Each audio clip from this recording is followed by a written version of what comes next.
आपको दिल को रुला देने वाली एक छोटी सी कहानी पढ़नी चाहिए। लड़की अपने प्रेमी से पूछती है कि अगर मैं किसी दूसरे आदमी से शादी करूं तो तुम क्या करोगे। लड़का ने एक छोटा सा जवाब दिया, मैं तुम्हें भूल जाऊंगा। सबसे बड़ी बात यह है कि तुम मुझे भूल जाओगे। जितना जल्दी मैं तुम्हें भुला सकूंगा उससे ज्यादा जल्दी तुम मुझे भूल जाओगे। लड़का ने कहा जब वह इसे सुनकर गुस्से में दूसरी ओर चली गई। क्या? सोचो, शादी का पहला दिन है। लड़का ने पूछा। आप एक घर में हैं, शरीर पर जेवर, चेहरे पर मेकअप, चारों ओर कैमरे और लोगों की भीड़। जहां चाहे तो मुझे याद नहीं कर सकते और मैं तुम्हारी शादी की खबर सुनकर दोस्तों के साथ कुछ उटपटांग पीकर किसी कोने में पड़ा रहूंगा और फिर जब मुझे होश आएगा तुम्हें झूठ बोलकर गाली दूंगा। फिर तुम्हारी याद आते ही दोस्त के कंधे पर सर रखकर रोऊंगा।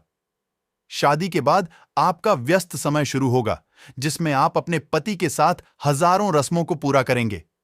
फिर कभी कभी तुम्हें अपने पति का हाथ पकड़कर बाइक पर बैठते हुए मेरी याद आ जाएगी और मैं आवारा की तरह घूमता रहूंगा जैसे मेरी जिंदगी का कोई उद्देश्य आएगा। तुम्हें झूठ बोलकर गाली दूंगा। फिर तुम्हारी याद आते ही दोस्त के कंधे पर सर रखकर रोऊंगा।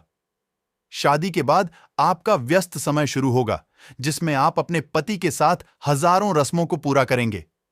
फिर कभी कभी तुम्हें अपने पति का हाथ पकड़कर बाइक पर बैठते हुए मेरी याद आ जाएगी और मैं आवारा की तरह घूमता रहूंगा जैसे मेरी जिंदगी का कोई उद्देश्य नहीं है और अपने दोस्तों को बताऊंगा कि कभी प्यार मत करो, कुछ नहीं मिलता। प्यार के चक्कर में जिंदगी समाप्त हो जाती है।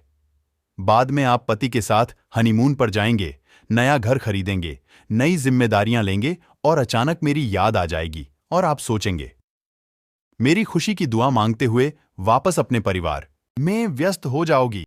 पता नहीं कब होगा। अब तक मैं मम्मी पापा भाई या फिर मेरे दोस्तों से डांट सुनकर लगभग सुधर गया हूं। सोचा कि अब कुछ करना चाहिए।